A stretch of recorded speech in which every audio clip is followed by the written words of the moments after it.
So, Chris, then thought bubble number 2 from the crisis. Someone's talking about SME Chapter 11.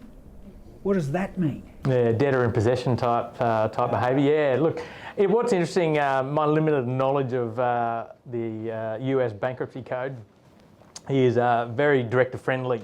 So the concept of Chapter 11 is to give a company protection from its creditors, but continue to trade almost as if nothing ever happened. The process of getting a reorganisation plan from the US perspective is very court-driven type process. Contrast that with Australia. Our system is very creditor-driven process. It's the aggrieved people that make the decision as to what happens with the future of the business, as opposed to trying to convince a court that it's in the best interest of the company. So, Bill, okay, so the concept thanks, Chris, for explaining that to us. What would that in effect mean, do you think? Yeah, well, it's an interesting concept. It really is giving an unfair advantage to that debtor business. You know, they're allowing the debtor to not pay all of its debts in full.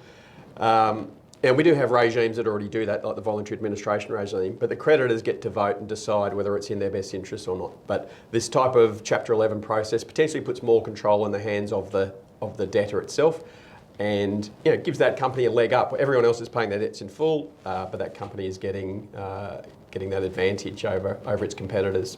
If I'm a small business owner, then I'd probably think this sounds pretty good. Protection from my debtors, my creditors.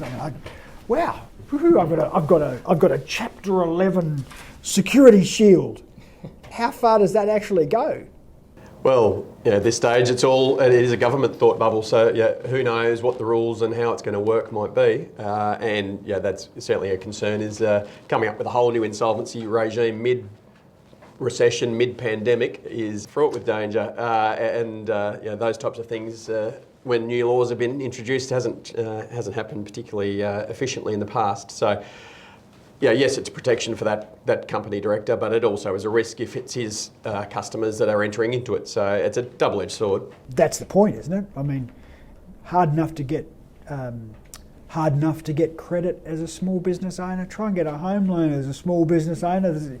It's pretty hard to, without tying your house up, all that sort of stuff. Hard enough to get finance now for a lot of them. Absolutely. So if it's all very well to think, well, I'm in Chapter, I've got this super duper security screen, but what happens if all my clients are good luck giving credit and taking it in that kind of scenario? So is that just a case of where and I think your point's the right one, is that's the sort of thing that's a fairly significant change. Would you do it in the middle of the crisis, or would you do it once we've figured out where we are? I think it's the type of thing that requires a lot of thought, a lot of planning and consultation with the industry that's involved, the insolvency industry and others. But the insolvency, we had some significant changes in the insolvency law regime, and it took years to sort of come up with the concept, and then it took a phased approach to bring it all in. And so I think what Bill's fear is, and probably our fear is that if this isn't thought of and thought through properly enough, and it's knee-jerk reactions, potentially the government causes more harm than good.